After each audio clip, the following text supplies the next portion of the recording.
Bienvenidos a todos. Bienvenidos de nuevo al programa. Como pueden ver, me acompaña el profesor Mohammad Marandi, que se une desde Teherán. Profesor Marandi, gracias por volver al programa. Hola Dani, muchas gracias por invitarme. Si todavía es tu cumpleaños, podemos pedir a todo el mundo que le dé un me gusta al programa, porque es tu cumpleaños. Hace un par de semanas fue tu cumpleaños, así que si sigue siendo tu cumpleaños, podemos hacerlo otra vez. No, en realidad hay una broma divertida de un amigo de la universidad. Mi carné, cuando cumplí 21 años, ponía 17 de mayo, que es hoy, y todos se reían diciendo que estaba mal, que el permiso de conducir, el departamento de tráfico, no lo había hecho bien. Pero bueno, en resumen, muchos amigos de la universidad dicen que mi cumpleaños es el 17 de mayo, hoy. Así que, de alguna forma, encaja. Si quieres, puedes usar el carné de conducir para que la gente se enganche al programa. Vale. Bueno, si aceptan tu carné de conducir en el programa, entonces, Si a los espectadores no les molesta, les va a gustar. Bueno, lo mínimo que puede hacer todo el mundo es darle al botón de me gusta. Es totalmente gratis. Así que vamos a empezar. ¿Qué le parece esto, profesor Marandi? Estamos en lo que podría llamarse la fase más peligrosa de esta guerra, porque vemos un deterioro global de las condiciones, sobre todo en la situación económica. Datos negativos en todos los frentes para los países del Golfo en cuanto a la producción de petróleo. Estados Unidos está agotando sus reservas y aún así está deliberando junto con Israel. Supuestamente, Trump y Netanyahu van a hablar en cualquier momento para informar sobre lo que los asesores estadounidenses y, por supuesto, los israelíes han estado preparando para una nueva ronda de ataques. Irán ha dicho de forma constante que tiene el dedo en el gatillo ante cualquier intento de reanudar la guerra. Profesor Marandi, ¿cuál es su valoración de la situación actual, teniendo en cuenta que parece que Estados Unidos, después de esta visita de Donald Trump a China, busca algún tipo de reanudación?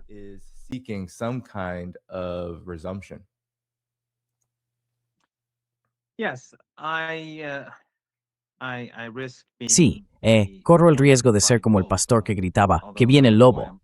Aunque ya no soy un chico, soy un hombre mayor. Pero llevo, no sé, quizá 3 semanas diciendo que estamos muy cerca de una guerra. Y creo que se ha retrasado un poco, probablemente por China.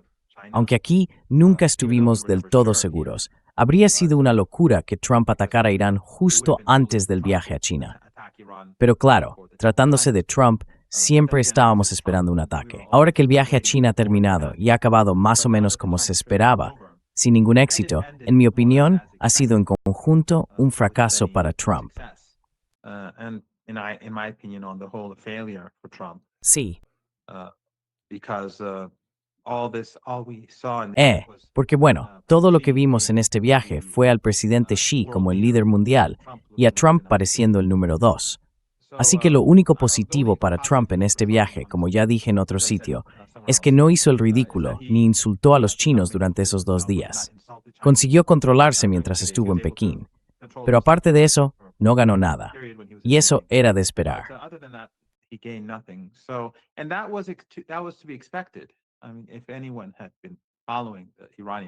Quiero decir, si alguien hubiera estado siguiendo el viaje del ministro de Exteriores iraní a China una semana antes del suyo, o algo así, quizá un poco más, habría visto que por el lenguaje corporal, por las declaraciones de ambas partes, por la reacción en redes sociales, por la reacción de los medios chinos, tanto los oficiales como los semioficiales, estaba claro que China no iba a ponerse del lado de Estados Unidos.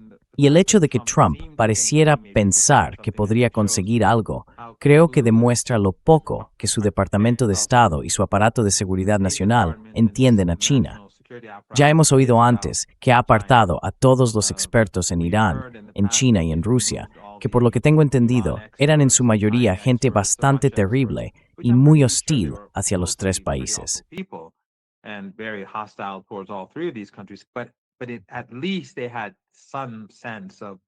Pero al menos tenían una cierta idea de, ya sabes, lo que estaba pasando, aunque fuera de una forma distorsionada. Podrían haberle dicho, por ejemplo, que ahora mismo si vas a Pekín, no vas a conseguir ninguna concesión sobre Irán. O podrían haberle dicho, ya sabes, al menos eso.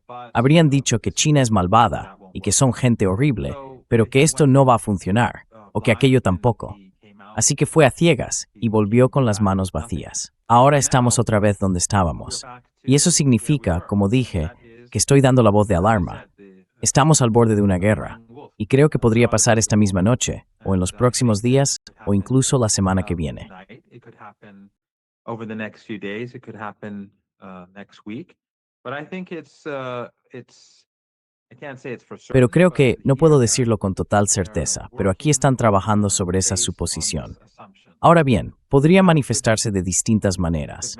Pero de nuevo, la idea con la que se trabaja aquí es que se trataría de un ataque masivo, en el que el régimen israelí y el estadounidense bombardearían infraestructuras críticas iraníes, atacando a la población civil, las centrales eléctricas, e intentarían ocupar territorio en la región del Golfo Pérsico, islas, zonas del continente. Y además, que utilizarían a sus terroristas wahhabíes, salafistas y takfiríes a lo largo de la frontera con Pakistán para llevar a cabo asesinatos e infiltraciones desde allí. Carry out assassinations and infiltration from there. They use their terrorists in northern Iraq and the Kurdish areas. Y utilizan a sus terroristas en el norte de Irak y en las zonas kurdas. Hay unos 5 o 6 mil allí para atacar Irán desde la frontera norte de Irak. Esa es la suposición de trabajo ahora mismo en Irán, que la respuesta será esa, y también operaciones dentro del propio país, como la operación fallida cerca de Isfahán, que no tenía nada que ver con pilotos ni con nada parecido. Se trataba de extraer el uranio de Irán. Así que esa es la idea con la que se trabaja, que habrá un ataque masivo y un intento de eliminar el uranio iraní, de ocupar partes de Irán. Iran's uranium to occupy parts of Iran. And I should add, the assumption is also that Y debo añadir que también se parte de la idea de que los insurrectos armados, que los días 8 y 9 de enero, estaban matando a agentes de policía, cientos de agentes en las calles, y a un par de miles de ciudadanos iraníes, esos a los que Trump sigue haciendo referencia, que ellos, sus restos, y quizá nuevas personas reclutadas por Internet, o incluso otros que se infiltren desde las fronteras de Irán, intentarán algún tipo de insurrección armada en distintas ciudades iraníes. Y hay que tener en cuenta, por cierto, solo para recordárselo a los espectadores, lo hemos repetido muchas veces, que todo eso de 30, 40, 50 mil personas asesinadas, manifestantes pacíficos en las calles, por supuesto, siempre fue una mentira. Peaceful protesters on the streets, of course, was always a lie. But the 3,117 people who were Pero las 3.117 personas que fueron asesinadas, ahora está claro que detrás de eso estaban las agencias de inteligencia occidentales, los israelíes, los estadounidenses, el MI6. Ellos fueron responsables de esas muertes. Y cada vez que Trump habla, dice, arma nuclear, mataron a 40.000 personas. Arma nuclear, mataron a 40.000 personas. Ese ataque contra el pueblo iraní en aquel momento que los medios occidentales difundieron formaba parte de la agenda desde el principio. Era para preparar el terreno para un ataque contra el país. Y esto es algo que la gente debería tener presente, porque ahora estamos escuchando que no sé, que Irán dio o que alguien dio a Cuba cientos de drones. Yo no creo que Irán lo hiciera. Iran did. I didn't know that because No lo sabía, porque todos los titulares de las primeras noticias decían simplemente que Cuba había adquirido esos drones. No vi ninguna fuente, pero ¿me estás diciendo que el informe dice que fue Irán quien lo hizo? maybe I'm wrong, but it's always us. Puede que me equivoque, pero ya sabes, siempre somos nosotros, sobre todo cuando se trata de drones, porque Irán, vosotros, los iraníes sois los reyes de los drones, supongo. Pero bueno, continúa. Así que según eso, Cuba va a destruir a Estados Unidos con unos cientos de drones y va a arrasar Florida. Todo eso es, ya sabes, igual que con las drogas y las lanchas del narcotráfico. Son herramientas, son invenciones, son medios a través de los cuales el imperio puede engañar a su propia gente y a la gente de todo Occidente el tiempo suficiente para hacer lo que quiere hacer. Y luego, unos años después, aparecen los documentales, las filtraciones. Sí, no fue exactamente así. No había armas de destrucción masiva en Irak y todo eso.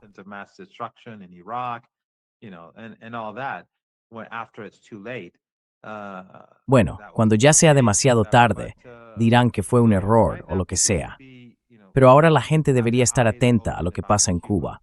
Mañana puede que haya protestas allí y quizá mueran un par de personas o decenas de personas. Y entonces dirán que hay que salvar al pueblo cubano, y que tienen drones, y que van a invadir Estados Unidos, y empezaremos a oír todo tipo de disparates, posiblemente si tienen fuerzas para ir a Cuba, para tomar Cuba. Pero ojalá que el eje de resistencia en esta guerra le dé a Trump un golpe tan fuerte, si Dios quiere, que el pueblo cubano se libre de todo eso.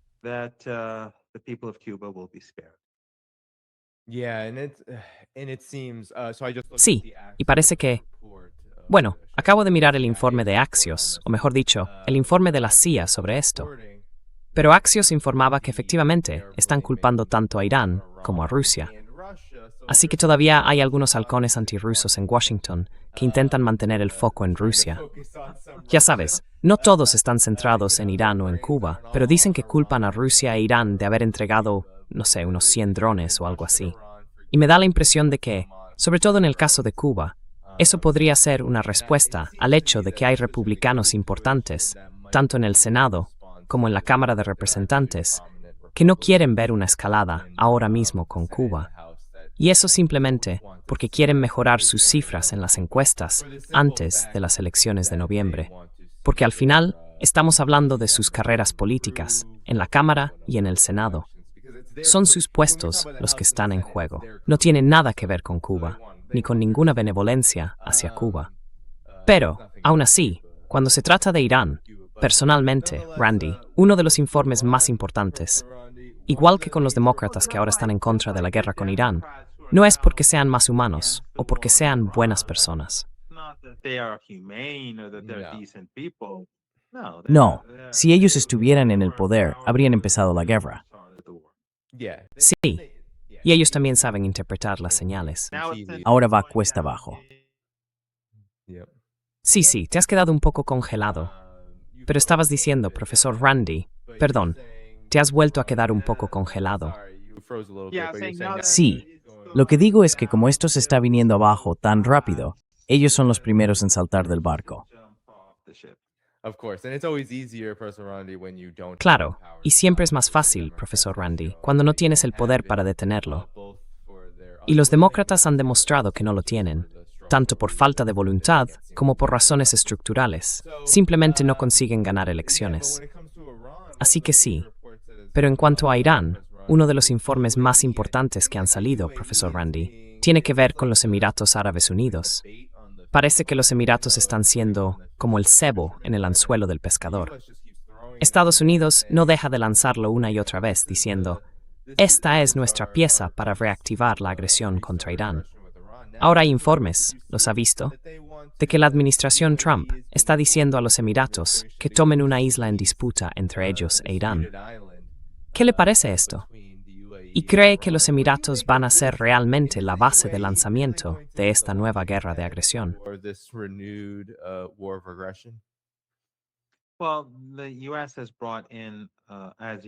Bueno, Estados Unidos ha traído hoy, como sabes, un montón de tropas. Y la mayoría de esos aviones que vimos llegar constantemente a la región durante semanas, después de que empezara el alto el fuego, estaban trayendo equipo.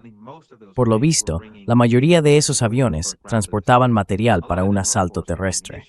Muchos, claro, llevaban munición y piezas de repuesto para los aviones, para que pudieran seguir matando a más niños en escuelas y cosas así. Pero la mayoría eran para el asalto terrestre.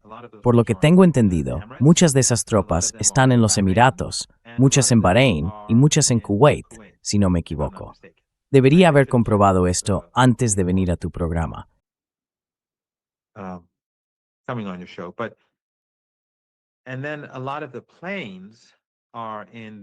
Y luego, muchos de los aviones están en Qatar, en Arabia Saudí y también en los Emiratos. Así que si hay un ataque, sí, los Emiratos serán una base o uno de los lugares desde donde empiece el asalto. Los Emiratos no tienen una fuerza militar fuerte. Es un país de 1.200.000 personas y no tiene unas fuerzas armadas reales. Tiene mucho armamento, armas, aviones y todo eso, pero básicamente es por corrupción. Compran las armas para sobornar a Estados Unidos. Las comisiones o los sobornos van a senadores estadounidenses, a los príncipes, a la familia real, y luego con ese dinero se compran palacios, mansiones y edificios de apartamentos. Sí, Manhattan y ese tipo de cosas. Pero ellos, por sí solos, no son capaces de llevar a cabo ninguna guerra. Recordemos que durante los 7 años de genocidio en Yemen, cuando toda la península arábiga, todos esos países, Qatar, los saudíes, los Emiratos, Turquía, por desgracia, todos estaban ayudando a Arabia Saudí y a los Emiratos, apoyándolos. Pero también estaba la OTAN, masacrando a niños en Yemen y matándolos de hambre. Los estadounidenses formaban parte del bloqueo en el Mar Rojo. Conozco a un antiguo funcionario estadounidense que me contó personalmente que él estaba en uno de los buques de guerra y que vio con sus propios ojos cómo detuvieron una embarcación, la registraron y descubrieron que estaba llena de medicinas.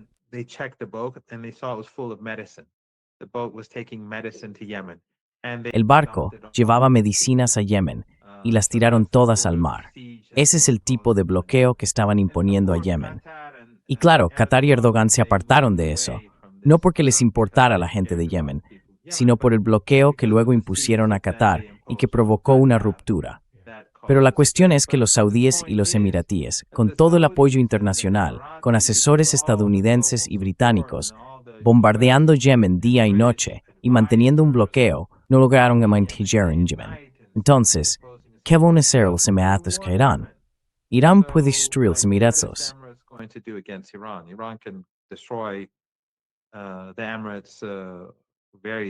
Los Emiratos perderían toda su infraestructura crítica en 1 o 2 días. Así que no pueden hacer nada por sí mismos, pero son peores que otros países de la región del Golfo Pérsico en su obediencia a Estados Unidos y en su impulso hacia la violencia y la guerra. Y por supuesto, su alianza con el régimen israelí ha quedado al descubierto por los propios israelíes, de una forma que ahora incluso les da vergüenza, porque llevaban tiempo intentando negarlo. Cuando Netanyahu, el jefe del Mossad, el jefe del ejército y todos los demás fueron a los Emiratos durante la guerra, ahora los emiratíes dicen, no, aquí no vino nadie.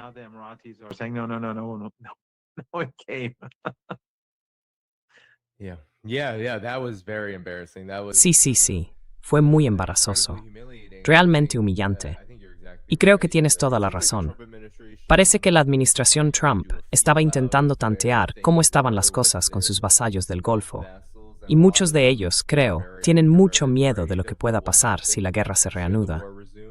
Y está el caso de los Emiratos Árabes Unidos, que, por lo que parece, han decidido apostar lo que les queda de credibilidad para continuar esta guerra por cualquier medio necesario. Es algo impresionante. Y resulta impactante, porque como acabas de decir, los Emiratos Árabes Unidos desempeñaron uno de los papeles más, si no el más, siniestros en la guerra de Yemen.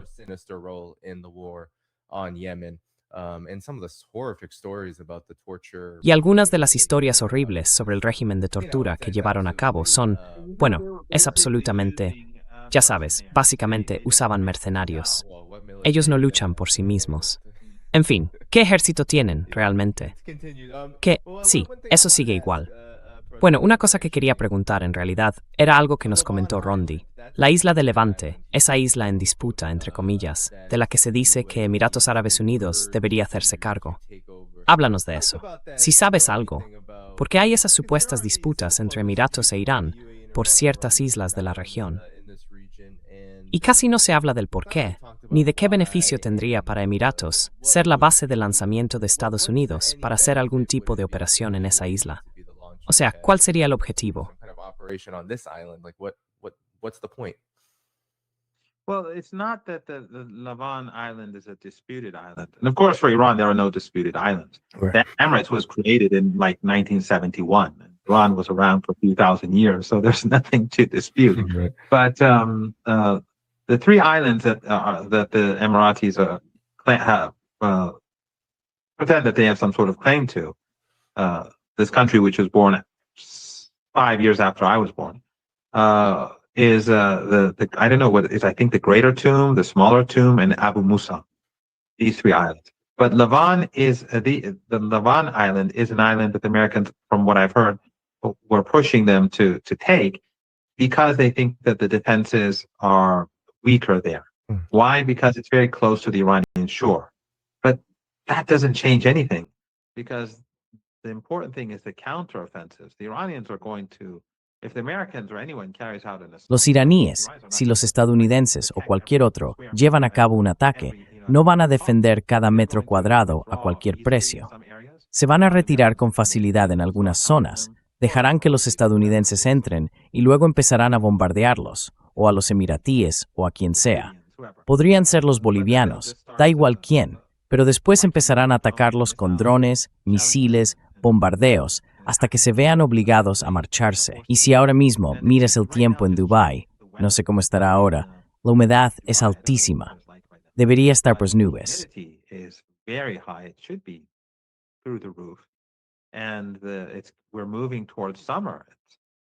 nos estamos acercando al verano, así que en menos de 2 semanas estaremos en junio.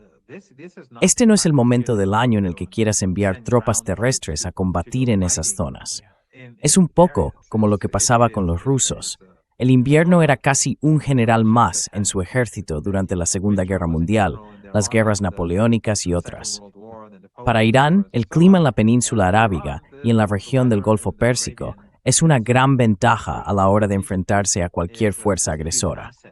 No es bueno para su equipo, no es bueno para los estadounidenses en ningún sentido, y obviamente tampoco lo es para sus soldados.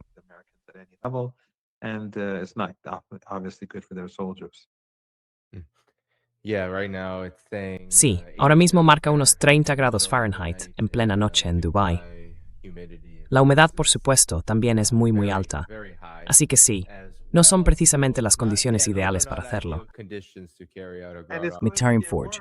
Cada día hace más calor. Sí. Sí, bueno. Profesor Randi, hablemos ya de las consecuencias, porque estamos viendo que el New York Times ha publicado un artículo sobre el impacto petrolero que la guerra contra Irán ya ha provocado. En él se ve como algunos países, quiero decir, las empresas estadounidenses de gas natural licuado y de gas, han obtenido beneficios durante este periodo. Rusia y algunos otros estados también. Pero gran parte del Golfo está sufriendo pérdidas. Y supongo que, si pudiera explicárnoslo, Irán ha dicho de forma constante que tiene preparada una respuesta y que esa respuesta será bastante devastadora. Así que cuéntenos qué tipo de impacto vamos a ver a partir de ahora si Estados Unidos decide hacerlo, porque el propio país ya ha admitido que probablemente será una operación corta, de 1 semana, 2 como mucho, según dijeron. Da la impresión de que las consecuencias, incluso de algo así, podrían ser realmente graves.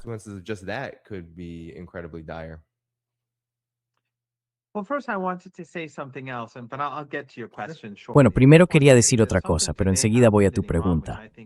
Solo quiero comentar que hoy ha pasado algo en Irán que me parece bastante importante. Durante el periodo del presidente Rouhani, cuando él estaba al mando, fue cuando firmamos el JCPOA, el acuerdo nuclear, en 2015. En aquel momento, el gobierno iraní tomó una decisión política muy equivocada, prácticamente ignorar a China y girar su política hacia otro lado. Me refiero a la administración, claro. El Ayatollah Khamenei, el Marja, no estaba de acuerdo con eso. Pero la administración, bueno, él siempre daba a los distintos gobiernos bastante margen para actuar como quisieran.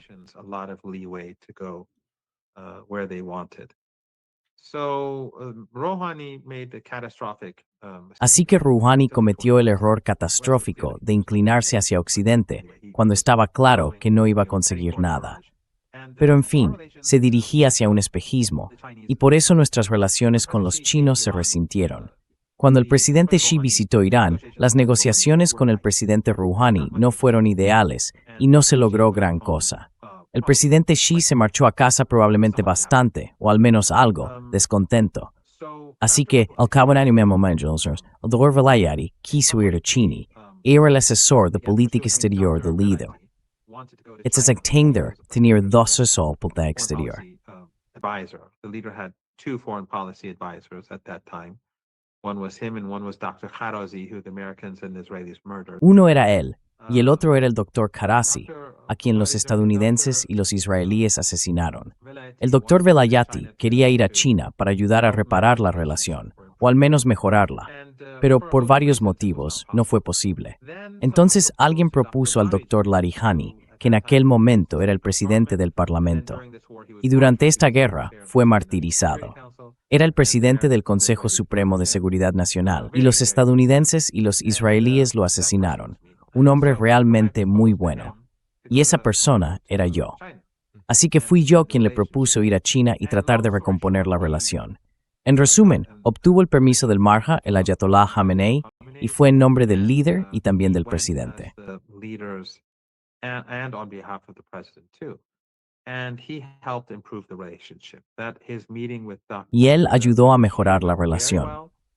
Su reunión con el presidente Xi fue muy bien, y eso cambió las cosas hasta cierto punto. Luego, cuando vino el presidente Raisi, siguió por ese mismo camino. El caso es que fue un momento importante. Y sí, ayudé al Dr. Larijani. Quiero decir, nunca estuve en el gobierno, como ya dije. Pero después de que regresó de China, fui con él y me pidió que me hiciera cargo del expediente de China en su nombre, porque él era quien lo dirigía. En sigur, Svalbard no es sir, as net was bermemten geovmans. It's a replaced in proportional thrajuez. Aish, el presidente verba alis. The president sent a letter to the leader. Well, they had. Bueno, esto se habló de antemano, pero en cualquier caso, el presidente y el líder han elegido al Dr. Khalifaf, el actual presidente del Parlamento. En aquel momento, el Dr. Larijani ocupaba ese cargo. Al Dr. Khalifaf, que además es el principal negociador, para encargarse del expediente Irán-China. Y creo que es un paso importante, porque es una persona muy competente. Pero también, cuando hay alguien al mando, como lo estuvo el Dr. Larijani en su momento, es porque el presidente no tiene tiempo para centrarse en todo. Está dirigiendo todo el país, y hay muchas dificultades, los salarios, todo tipo de asuntos que hay que atender.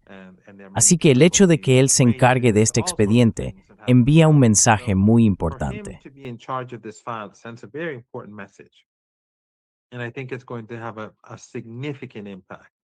Y creo que va a tener un impacto importante, igual que ocurrió con el Dr. Larijani.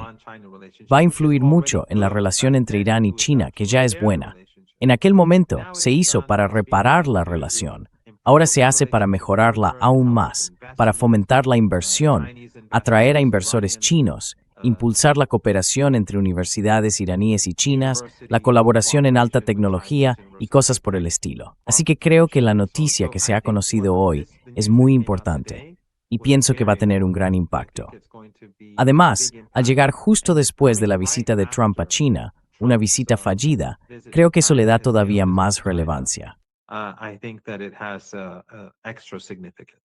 Now, going back to the question. Volviendo a la pregunta que planteabas, ya hemos hablado de esto antes.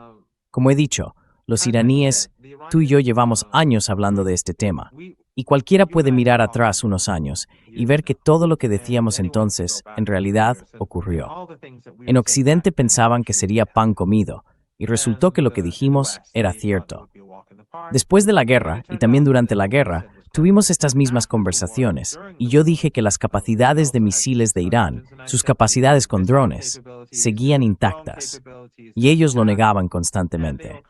Ahora estamos viendo otra vez que empiezan a llegar a conclusiones más realistas, aunque los datos del New York Times y de otros medios no sean precisos.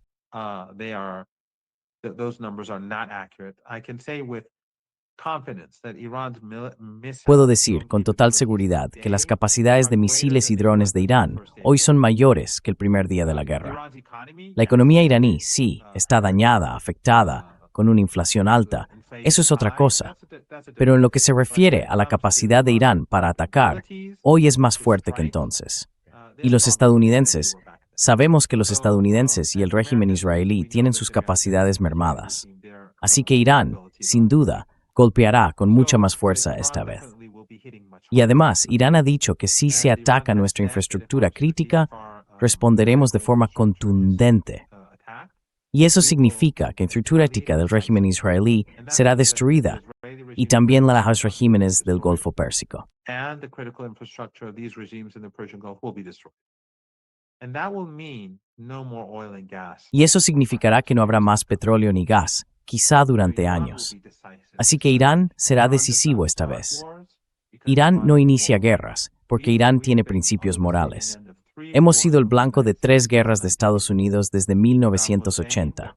Primero con Saddam Hussein, su aliado en aquel momento, luego el año pasado y ahora este año. Irán nunca escala los conflictos. Irán responde a la escalada. Pero hay que recordar que cuando el régimen israelí bombardeó el campo de gas de South Pars, en Irán, los iraníes respondieron con mucha fuerza contra Qatar y los Emiratos. Y entonces Trump publicó un mensaje en Truth Social en el que prácticamente suplicaba a Irán que no lo hiciera, diciendo algo así como, yo no sabía nada de esto. Netanyahu no lo volverá a hacer.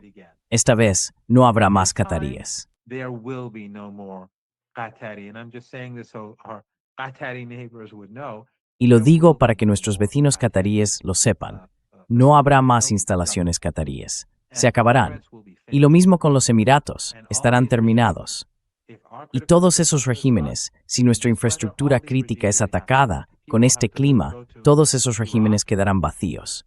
La gente tendrá que irse a Irak o a Omán, porque esos lugares serán inhabitables para los soldados estadounidenses, los diplomáticos y las familias gobernantes, y así sucesivamente. Será simplemente.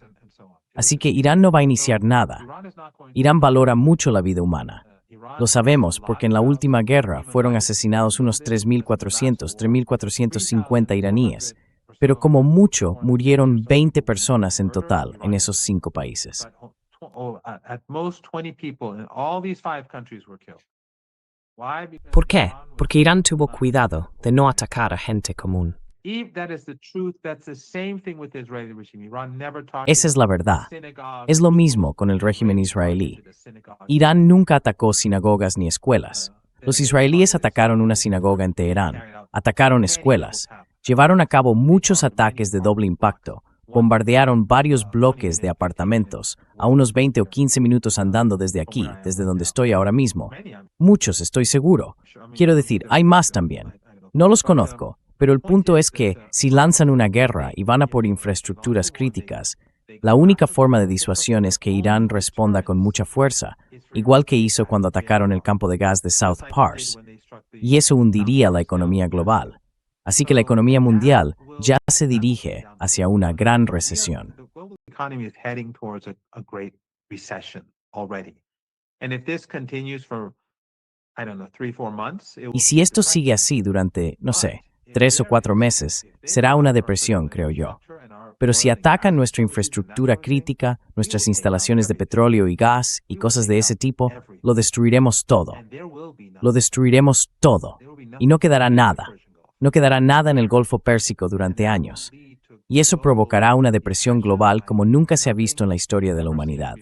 Así que Trump y Netanyahu harían bien en elegir con cuidado. Y sus aliados en el Golfo Pérsico deben tener mucho cuidado con su futuro, porque cuando sus países se derrumben, no volverán. Nadie les va a permitir dirigir un futuro gobierno en Doha, en Abu Dhabi o donde sea. in Doha or in Abu Dhabi or wherever. No one is going to accept that anymore. So they'd be very. Nadie va a aceptar eso ya. Así que deberían tener mucho cuidado. E Irán no va a ceder. Ojalá esos regímenes reaccionen. Y podrían hacerlo, por cierto, podrían detener esta guerra.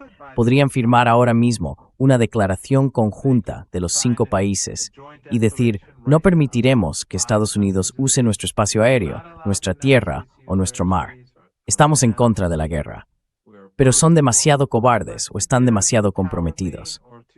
Al fin y al cabo, muchos de ellos aparecen en los archivos de Epstein. No penséis que la gente de Epstein son solo estadounidenses. Hay personas en los Emiratos. Hay una mujer en los Emiratos que presentó a su hermana de 12 años a uno de los altos funcionarios del país. No recuerdo su nombre. Presentó a su hermana pequeña, a Epstein. These people are as corrupt as Esa gente es tan corrupta como los que aparecen en los archivos de Epstein en Estados Unidos. Los multimillonarios de allí y sus amigos multimillonarios de aquí no son diferentes. Sí, quiero decir, hay una razón por la que existen de la forma en que lo hacen, y desde luego no es porque no existirían si estuvieran haciendo todo esto por su cuenta. And one thing I should add, again, sorry, Dan. Y hay algo más que debería añadir, perdona, Danny, por olvidarlo. Me hago mayor. Esta vez, la escalada será muy rápida, sí, y la resistencia iraquí será muy distinta a la que vimos la última vez. Aunque estuvieron bastante activos, solo usaron un 10% de sus capacidades. Si hay una escalada, esta parte se moverá muy deprisa, así que la resistencia iraquí no se parecerá en nada a lo que vimos antes. Y Yemen, por lo que me han contado en los últimos días, está completamente preparado. Están desados, están preparados. They are rested, they are prepared, and if there's escalation, they will. Y si hay una escalada, cerrarán el Mar Rojo, y ya no pasará más petróleo ni comercio por allí. Así que los europeos, esas dictaduras familiares, deberían pensar muy bien lo que Trump va a hacerles. Y el pueblo estadounidense tiene que entender que lo que Trump está a punto de hacerles, ya sea porque está comprometido o porque tienen, no sé, algún video suyo haciendo algo con niñas, no tengo ni idea de por qué está tan empeñado en destruir Estados Unidos. Pero vamos, él mismo ha dicho que no le importa la situación económica del pueblo americano. Y recordad, repite dos mentiras. And remember, he repeats two lies. One is that Iran is developing a nuclear weapon. Una es que Irán está desarrollando un arma nuclear. Sabemos que el jefe antiterrorista que él nombró, Joe Kent, lo nombró él, dijo que Irán no está buscando un arma nuclear, que Irán no representa una amenaza para Estados Unidos. Todo esto tiene que ver con el lobby sionista y con la misión israelí. Y sabemos que Tulsi Gabbard, bajo juramento, dijo lo mismo. Sabemos que el Organismo Internacional de Energía Atómica ha dicho que nunca ha mostrado pruebas de que Irán ya en ningún momento es un innovato nuclear, o está sincero desde 2003. Pero no ha presentado pruebas de nada anterior a esa.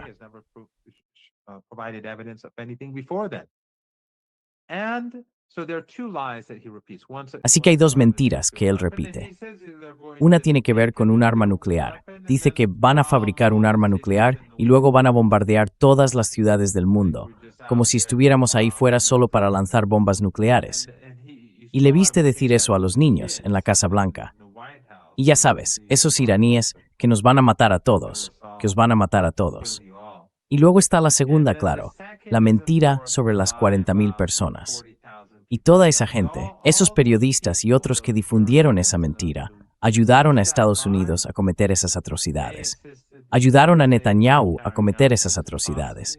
Y contribuyeron a llevar la economía mundial al punto en el que está hoy.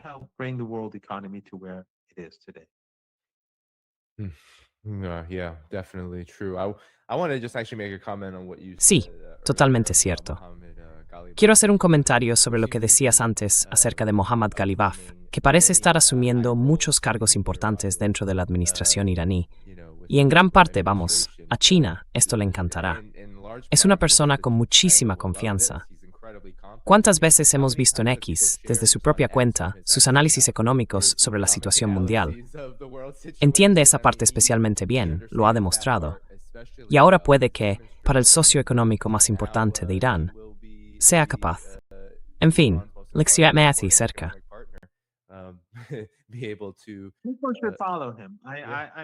Quiero decir, si quieren seguir su cuenta, pueden encontrarla en mi cuenta de X. Pueden ver su nombre allí. Pero deberían seguirle. Él, es Brenti. Y nadie se China es profesionalmente complicado.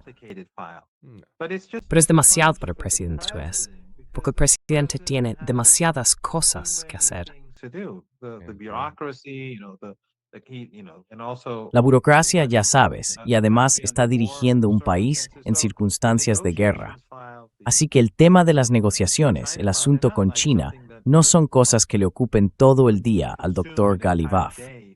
Pero sin duda, son demasiado para que el presidente pueda encargarse personalmente de ese asunto. Tiene que ser alguien con el peso suficiente para hacer que las cosas se muevan, para poder llamar al presidente y decirle, bueno, con los chinos estamos haciendo esto, hay este problema. Tiene que ser alguien capaz de hacer esas llamadas y resolver las cosas. Así que es un paso importante, y él es una persona muy competente. Tiene fama de serlo. And he is a very competent person. He's known to be competent. Sí, bueno, lo suyo. Y esto es muy interesante.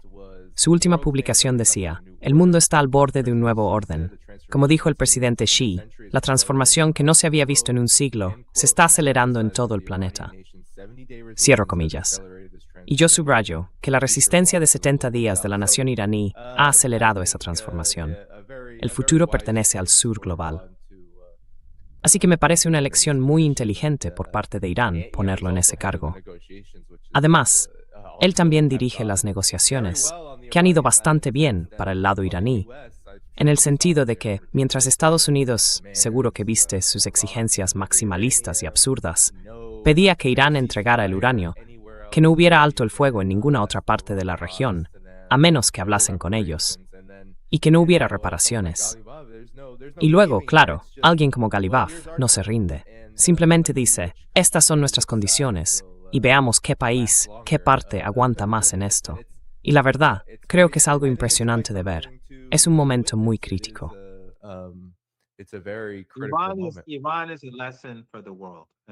Irán es una lección para el mundo. Y lo que Irán está haciendo hoy es en realidad el mayor favor para la gente de todo el mundo, incluso para el pueblo estadounidense, aunque probablemente ellos no lo vean así. Pero Irán está derribando este imperio, y no está actuando de forma agresiva. Básicamente, está decidido a proteger su soberanía y también a proteger al pueblo de Palestina. Al final, de eso se trata todo esto, de Palestina. Se trata de que Irán se opone al genocidio, mientras que todos los demás, ya sabes, todos los gobiernos occidentales apoyan el genocidio, y todos los países de la región son cómplices del genocidio. Y la guerra sucia en Siria fue para separar a Siria del eje de la resistencia, para ponerla del mismo lado que esos regímenes cómplices del genocidio.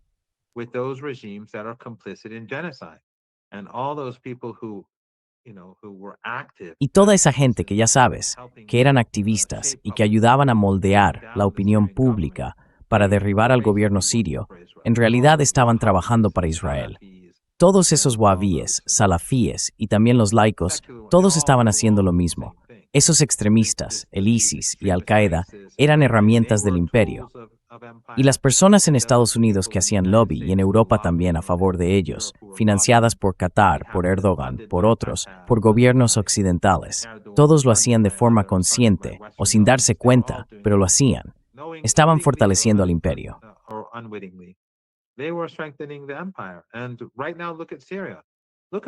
Y ahora mismo, mira Siria.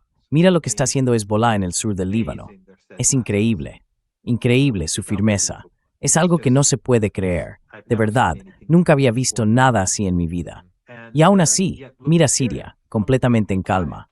Ahora mismo es el mejor momento para que Siria contraataque al régimen israelí y recupere su territorio. Mientras Hezbollah lucha en el oeste, ellos podrían hacerlo con su población mucho mayor. Tienen a Turquía, que está apoyando a ese régimen de Al-Qaeda, pero nunca lo harán, porque nunca se suponía que lo hicieran. Nunca fue esa la intención desde el principio.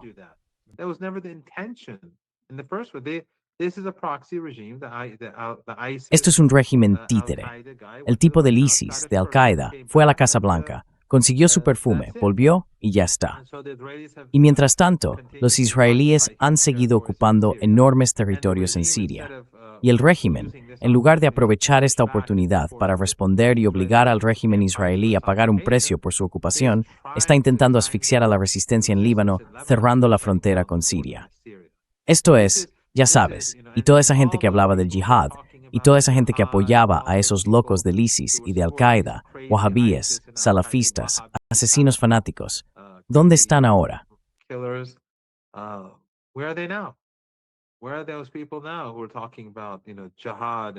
¿Dónde están ahora esas personas que hablaban del yihad o de liberar Siria y apoyar la resistencia armada? ¿Dónde están? Apoyaron que mataran a gente pobre en la costa o a los drusos en el sur. Pero ahora que Hezbollah está golpeando fuerte y el régimen israelí se enfurece tanto que va y bombardea a mujeres y niños en Líbano, cada día están masacrando familias, y eso no se cuenta en Occidente. Están atacando deliberadamente a los sanitarios en todo el Líbano.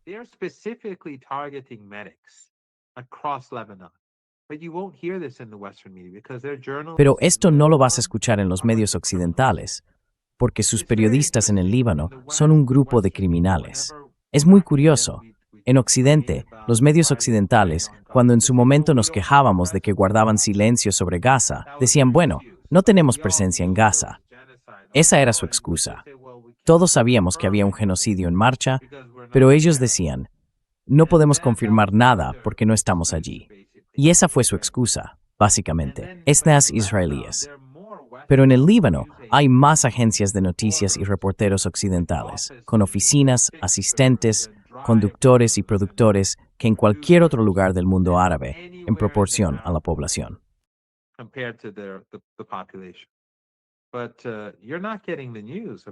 Pero no estás recibiendo las noticias sobre las atrocidades que se están cometiendo. Y cuando las recibes, oyes cosas como bastiones de Hezbollah, como si eso significara edificios de viviendas, hospitales o clínicas. Pero lo dicen así, bastiones de Hezbollah, objetivos de Hezbollah, para ocultarlo. Así que, sean periodistas occidentales, y por supuesto me refiero a los grandes medios tradicionales, esos que de algún modo están ligados a esos regímenes o a la clase Epstein, estén presentes o no, no cambia nada. Estén en Gaza o no estén en Gaza, o estén en Líbano, no aporta nada a la cobertura. Apoyan al régimen israelí, apoyan a los asesinos de niños. Y por supuesto, forma pues del genocidio. Todos ellos lo son, igual que todos los diplomáticos occidentales en Beirut. Todos son partidarios del genocidio. Cada uno de ellos tiene las manos manchadas de sangre. Y si tuvieran un mínimo de decencia, los diplomáticos occidentales desertarían ahora, o al menos dimitirían, estén donde estén en el mundo. Pero como no tienen decencia, ni respeto por sí mismos, ni humanidad, seguirán cobrando sus sueldos, igual que harán los periodistas occidentales. Así que, aunque es muy triste ver lo que ocurre en Líbano, me alegra que la gente pueda ver por fin que la presencia de periodistas en Líbano no cambia nada, y su ausencia en Gaza fue solo una excusa. Si hubieran estado en Gaza, sus reportajes no habrían sido diferentes.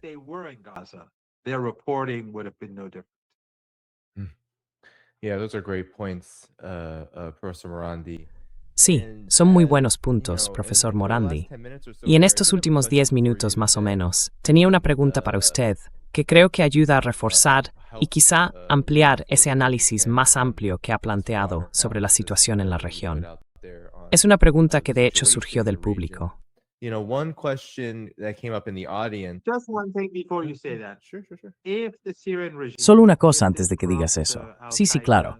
Si el régimen sirio, si este régimen corrupto de Al-Qaeda, que no es más que un títere, decidiera defender Siria contra Israel, ¿sabes quién sería el primero en enviarles apoyo? Irán.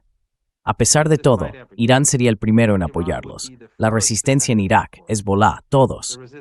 Quiero decir, Erdogan no haría nada por ellos, pero Irán les daría todo lo que necesitan para recuperar su territorio. Y mientras Hezbollah está combatiendo ahora mismo, este es el mejor momento, porque el régimen israelí está desbordado. Pero no lo harán. No tienen ninguna intención de hacerlo. Nunca fue su intención. Y esas personas fueron las que ayudaron a provocar esta situación.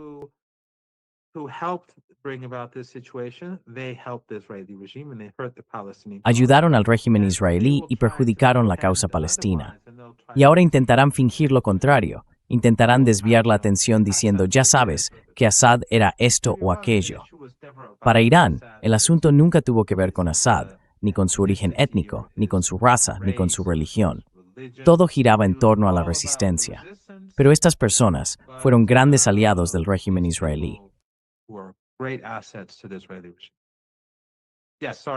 No. Sí, perdona por el salto. No. Creo que ese es otro punto importante. Bueno, ya sabes, teniendo en cuenta la situación más amplia que has descrito, Y creo que el tema de Siria es un muy buen ejemplo, sobre todo viendo cómo el llamado Shara, no recuerdo ahora cuál era su nombre en Al-Qaeda, se me ha ido por completo. Sí, Jolani. El régimen de Jolani, lo desastroso que resulta en este momento tan crítico de la historia. Pero hay algo que quiero preguntarte. Hemos recibido una pregunta del público que dice: ¿has visto la filtración de Dimitri Lascaris sobre la conferencia en Atenas? Al parecer, Israel tiene interés en mantener cerrado el estrecho de Hormuz. ¿Qué opinamos de eso?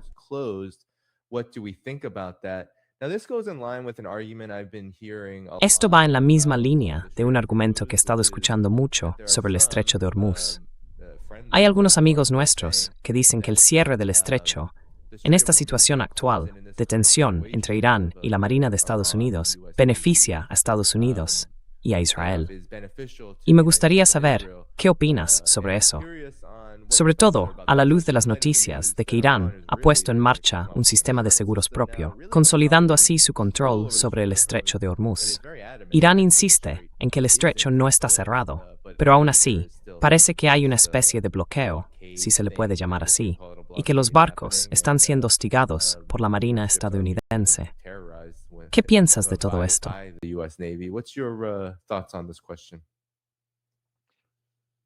Bueno, ante todo, debe tener siempre presente que Irán nunca va a abrir el challenge to Hormuz. Nunca. Nunca se cerró. Antes de la guerra, todo seguía como siempre, y en ningún momento Irán tomó el control. Y por cierto, no son aguas internacionales. No son lo bastante anchas para considerarse aguas internacionales. Son aguas iraníes y omaníes. Pero después de la guerra, las restricciones que se impusieron a esos 5 países que participaron en el conflicto, Kuwait, Bahrein, los Emiratos, Qatar y Arabia Saudí, fueron muy claras. Estaban matando a iraníes. No solo alojaban a los estadounidenses en sus bases, también tenían fuerzas norteamericanas fuera de las bases y además financiaban la guerra. Los estadounidenses no alquilaban esos lugares. Todos los gastos de Estados Unidos en todas esas bases, y no eran 5 o 6, eran muchas más, los pagaban ellos, absolutamente todo.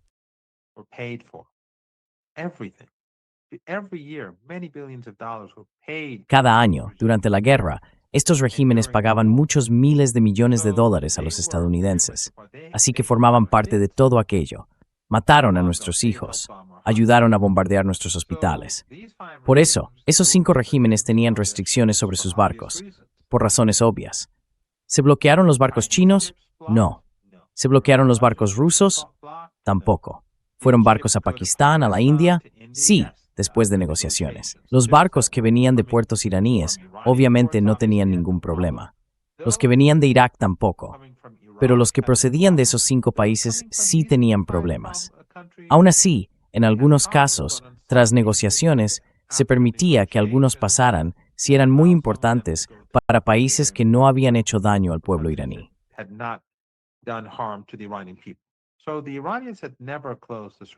Así que los iraníes nunca habían cerrado el estrecho de Hormuz.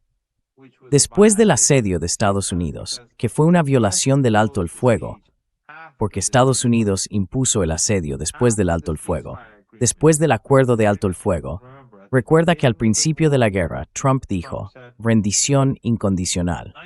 Pero para el día 39, la situación era tan grave que aceptó el plan iraní de 10 puntos como base para las negociaciones. Y entonces, todo el mundo atacó a Trump y se burló de él. Luego su portavoz dijo, no, lo tiramos a la basura, pero él lo había aceptado. Lo publicó. Así que, en el acuerdo de alto el fuego, se suponía que debían poner fin a los asesinatos en Gaza y en el Líbano, especialmente en el Líbano, porque allí había combates muy intensos.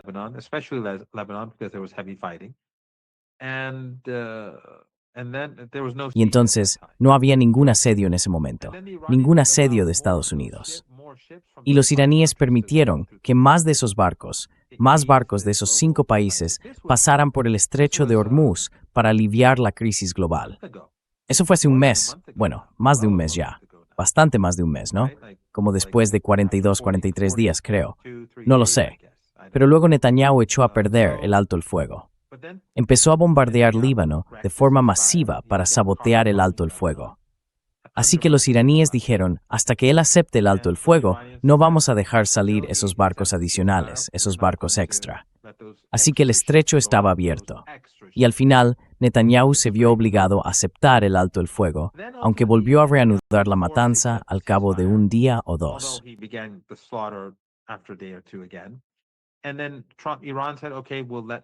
Y entonces Irán dijo, vale, dejaremos pasar esos barcos de los que se había llegado a un acuerdo. Pero Trump, que acababa de imponer un bloqueo a los puertos iraníes, primero dijo que sería todo el Golfo Pérsico, luego que solo los puertos iraníes, respondió, perfecto, pero voy a mantener el bloqueo. Y eso es una violación del alto el fuego, es un acto de guerra.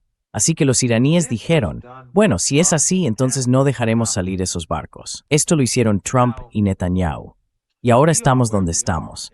No puedo afirmarlo con certeza. No hablo en nombre de nadie, obviamente.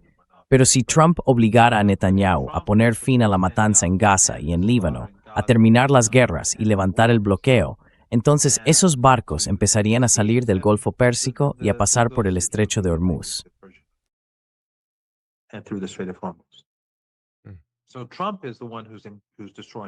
Así que Trump es quien está destruyendo la economía global. Trump y Netanyahu. Ahora bien, ¿esto es bueno para Israel? No lo creo. Creo que es bueno para Netanyahu, porque él quiere guerra. Netanyahu quiere un asedio contra Irán para debilitar a los iraníes. Quiere guerra, quiere muerte y destrucción, porque necesita eso para mantenerse en el poder. ¿Pero creo que esto sea bueno para Israel? No. ¿Por qué?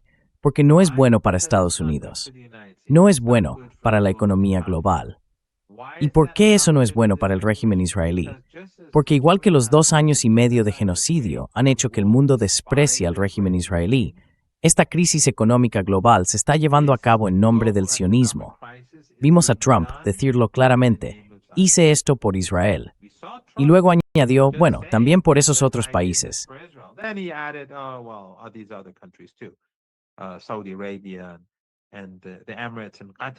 Arabia Saudí, los Emiratos y Qatar. Y luego, casi como si se acordara al final, añadió Kuwait y Bahrein. La razón por la que fueron esos 3 países después de Israel es porque son los que le pagan. Son países que de verdad pagan mucho dinero a Kushner, a Witkoff y a los otros sionistas. Así que en mi opinión, Trump claramente quiere salir de todo esto. Pero, según lo que hemos oído de Tucker Carlson, que se reunió con él, dijo que entendía que no eran buenas noticias, pero aún así lo hizo. Y cuando miras la carta de dimisión de Joe Biden y las entrevistas que dio después, llegas a la misma conclusión.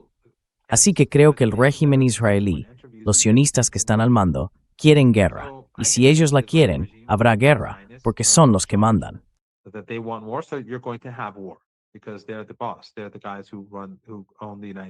Son los que controlan Estados Unidos. Pero, ¿esto es bueno para el sionismo? Yo no lo creo. Porque el mundo va a decir, mirad a la India. La India hizo todo lo posible. Ya sabes, Modi era muy pro genocidio. Y mirad lo que los israelíes le han hecho a la economía india. La gente va a recordar lo que les hicieron. Están destruyendo la economía india. Están destrozando la economía global.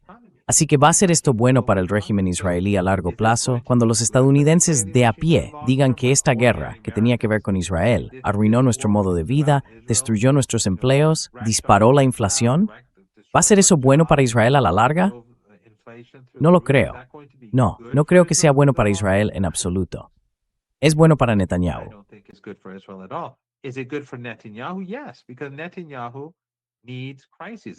Sí, porque Netanyahu necesita crisis. De eso han tratado estos 2 años y medio de guerra, genocidio, muerte y destrucción, de mantenerlo fuera de la cárcel, de mantenerlo en el poder. Tiene unas elecciones a la vista. ¿Por qué su oficina reveló que había visitado Emiratos Árabes Unidos?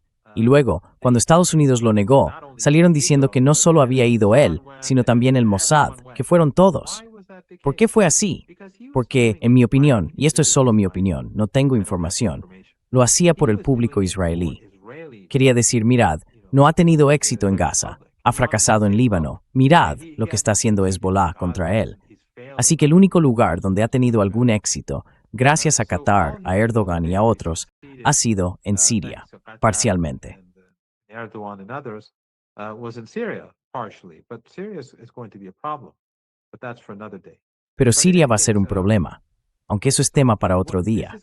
En cualquier caso, esto es en cierto modo un éxito, porque puede decir, mira, he logrado avances en los Emiratos, ahora son un aliado clave mío, están en primera línea en mi lucha contra Irán y cosas así. Pero eso también perjudica a Israel. ¿Por qué? Porque has humillado a tu aliado, has destruido su reputación. Me cuesta decirlo, sí, pero es como un hombre o una mujer que mantiene una relación secreta e ilícita con alguien que tiene una reputación terrible. Y si eso sale a la luz, esa persona queda completamente destruida. ¿Sabes a lo que me refiero? Y luego esa persona dice, sí, tengo una relación con tal o cual. Así que esto daña al régimen israelí, porque ahora Qatar y los demás van a ser mucho más cautelosos con sus traiciones.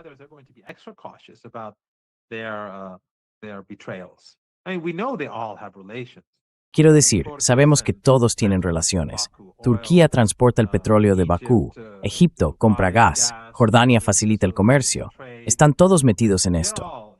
Pero los Emiratos llevaron esto a otro nivel. Y en la región odian a esos regímenes. Cuando Irán bombardeaba a esos países en represalia, la gente en toda la región aplaudía, salvo los wahabíes, los salafistas y los que cobran de ellos. Pero todos los demás aplaudían porque saben quiénes son esas personas y qué son esos regímenes. Pero el punto es que Netanyahu lo hacía por Netanyahu. Expuso esa relación por su propio interés, en mi opinión. Así que no creo que mucho de lo que está ocurriendo responda a los intereses a largo plazo del régimen israelí.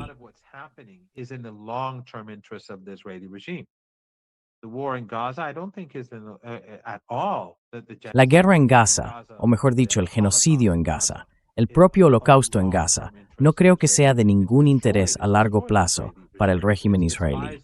Está destruido. Ese régimen está destruido. Ahora es despreciado en todo el mundo.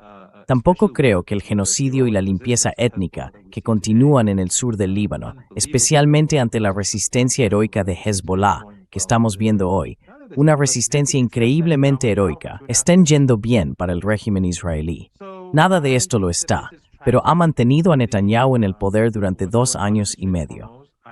Así que creo que lo que está ocurriendo en el estrecho de Hormuz es trágico. Tengo un colega indio muy bien informado que esto puede llevar a la hambruna en la India.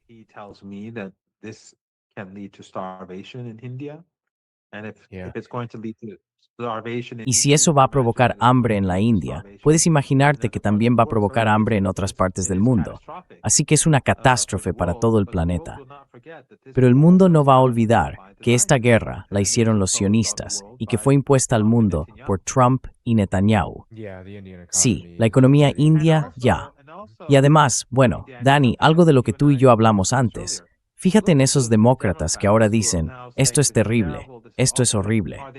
Son realmente, o sea, muchos simpatizantes normales del Partido Demócrata ahora son anti-israelíes, pero yo hablo de los que están en el poder. ¿Son anti-israelíes? No, los senadores no. Pero ven hacia dónde va todo esto. Ven que incluso los republicanos, estoy seguro de que muchos de ellos saben a dónde conduce esto, pero ya no pueden bajarse del barco.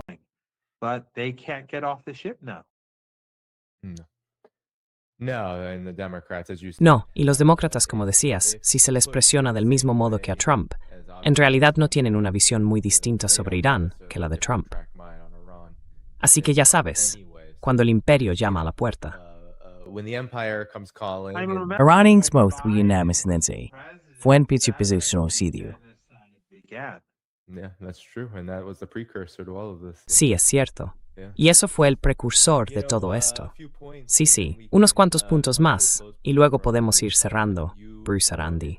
En esta conversación sobre los Emiratos Árabes Unidos, se me olvidó por completo mencionar esos supuestos drones que han atacado al país. Al menos eso es lo que dicen algunos informes sobre un generador de energía de respaldo. Y esto, no tengo pruebas, pero es mi suposición, es que todos esos ataques extraños, sobre todo en los Emiratos, me da la sensación de que algunos activos israelíes en algún lugar de la región están lanzando esos drones. Esa es mi valoración. Porque conozco a Irán, vamos, llevamos años hablando de esto. Hemos seguido la guerra de 12 días, la de Epstein, o como se llame ahora, la guerra de 70 días, o más, que sigue en curso. Sabemos que Irán anuncia cuando ataca a alguien. Sabemos que toman medidas bastante estrictas cuando lo hacen.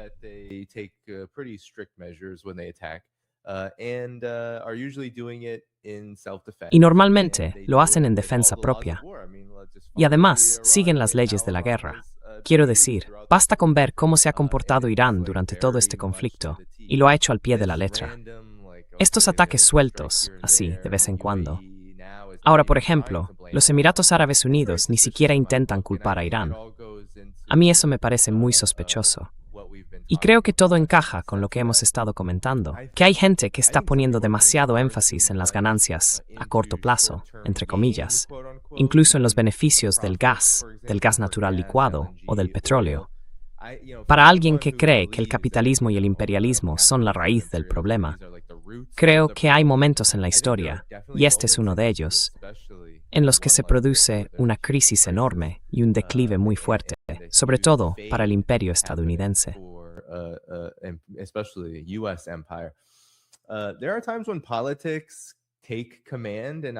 Hay momentos en los que la política toma el mando, y yo simplemente no creo que de alguna manera las ganancias a corto plazo que digamos Chevron o ExxonMobil están obteniendo vayan a traducirse en el éxito del imperio de esta forma, sobre todo teniendo en cuenta todos los demás cambios que están ocurriendo, y como tú mismo dijiste en este programa. Y lo creo al 100%. Estoy en Estados Unidos, y puedo verlo, puedo sentirlo. La crisis económica es enorme ahora mismo. Y aunque los monopolios estadounidenses también ganan mucho dinero con las crisis económicas, siempre pierden mucho también. Se hacen más pequeños, se reducen dentro del propio país. Su peso económico global disminuye. Y esos son hechos. Basta con mirar cualquier gráfico de la economía estadounidense desde 1945 hasta hoy. Se ha reducido, es más pequeña, ya no es tan dominante. Y eso va a seguir así. Y, sinceramente, creo que eso es lo que necesitamos.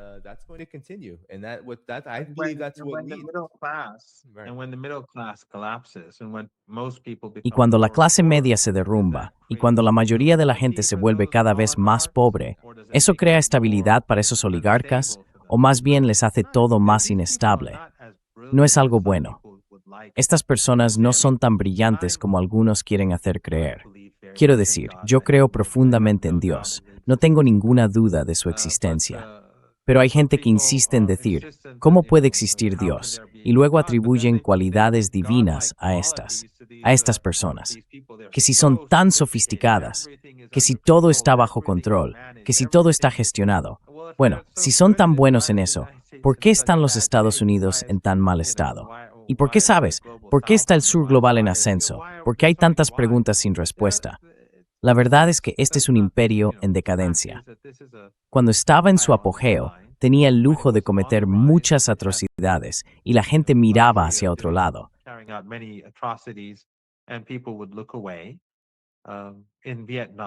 En Vietnam, por ejemplo, al principio los estadounidenses corrientes apoyaban la guerra, pero poco a poco la gente empezó a oponerse, o al menos una parte importante de la sociedad, suficiente como para que el gobierno se retirara, para que dejara Vietnam. Aún así, Estados Unidos seguía siendo un país rico. En aquel momento seguía siendo, con diferencia, el país más rico del mundo. Así que ya sabes, la estabilidad del país nunca estuvo en duda. Pero ahora, bueno, es importante distinto. Tú has estado en China, yo he estado en China, y sigo en Moscú.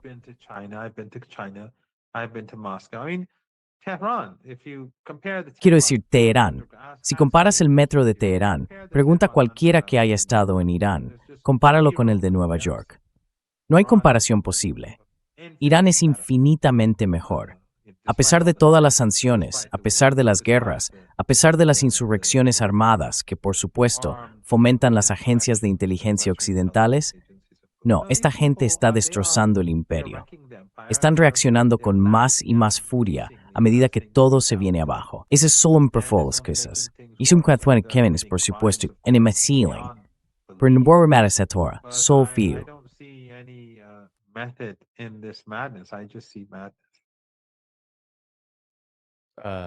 Yes, indeed. There was one final Sí, question efectivamente. that I think we Había could una última pregunta, pero creo que podemos responderla de forma breve aquí.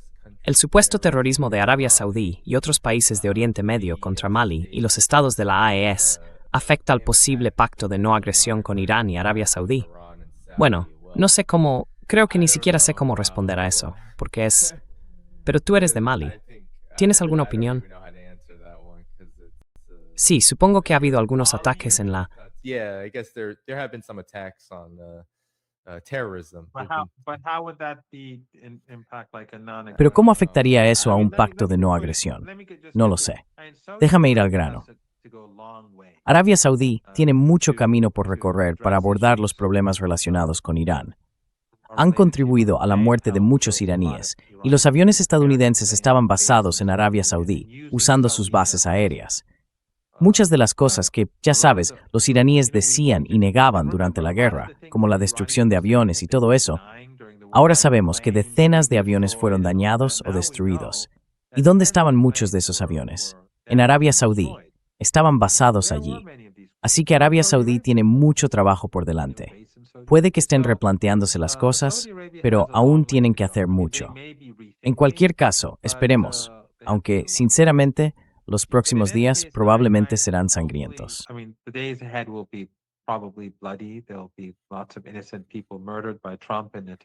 Habrá muchísima gente inocente asesinada por Trump, Netanyahu y el régimen de Trump.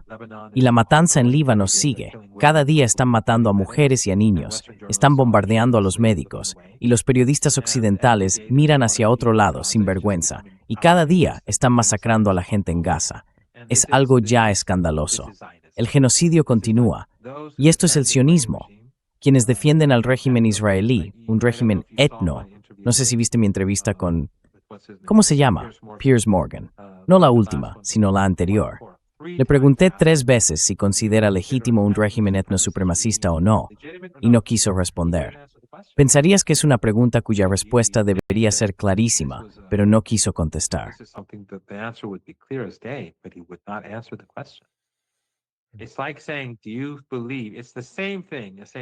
Es como decir, ¿crees? Es lo mismo que preguntar si crees que un régimen de supremacía blanca en Sudáfrica es legítimo o no.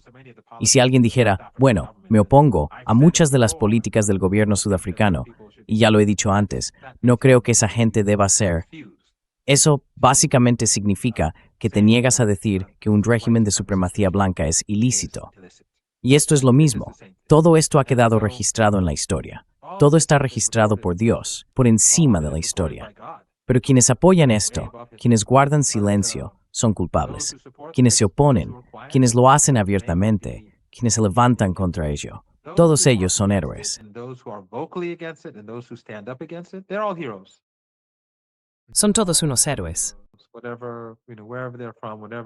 Vengan de donde vengan, jóvenes judíos, cristianos, musulmanes, europeos, asiáticos o africanos, quienes se atreven a tomar una posición son todos héroes. No tienen nada de lo que avergonzarse. Como dije antes, a veces la gente dice, me da vergüenza ser estadounidense. Me avergüenza. No, nadie debería sentirse avergonzado si está defendiendo una causa. Quienes deberían sentir vergüenza son los que son cómplices o guardan silencio, estén en Beirut, en El Cairo, en Washington o en cualquier otro lugar del planeta. Cualquiera que calle, cualquiera que apoye a este régimen horrible y a estos regímenes es cómplice.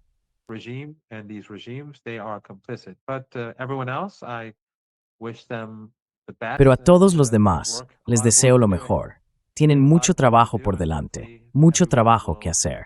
Y ojalá todos cumplan con su deber, y que los iraníes derroten a este imperio del mal, la República Islámica de Irán, en nombre de la humanidad, en nombre de los niños de Cuba que viven bajo asedio, en nombre de los niños de Gaza que han sido asesinados, en nombre de las madres del Líbano que lloran a sus hijos, y en nombre de los niños de la escuela de Minav. Resistirán, y su fortaleza recordará.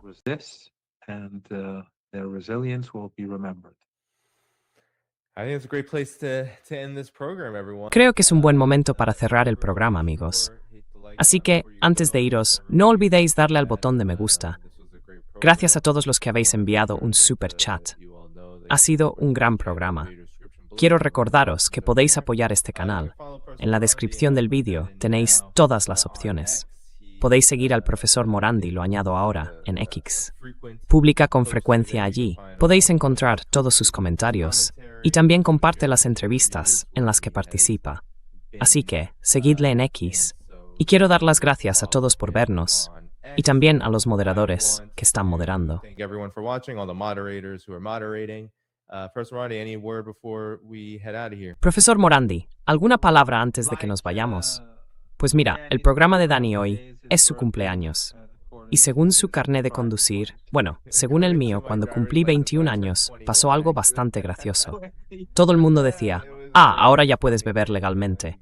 Y yo decía, pues no, en realidad no, porque me faltaban 10 días. Fue un momento divertido, y todavía no me lo perdonan. En fin, sin más, ya habéis escuchado al profesor Morandi. Dadle al botón de me gusta antes de iros. En la descripción del vídeo podéis encontrar su cuenta en X y también todos los enlaces para apoyar este canal. Yo volveré mañana con KJ a la 1 de la tarde, hora del este, el lunes 18 de mayo. Nos vemos entonces. Adiós. Monday, May 18th. See you then.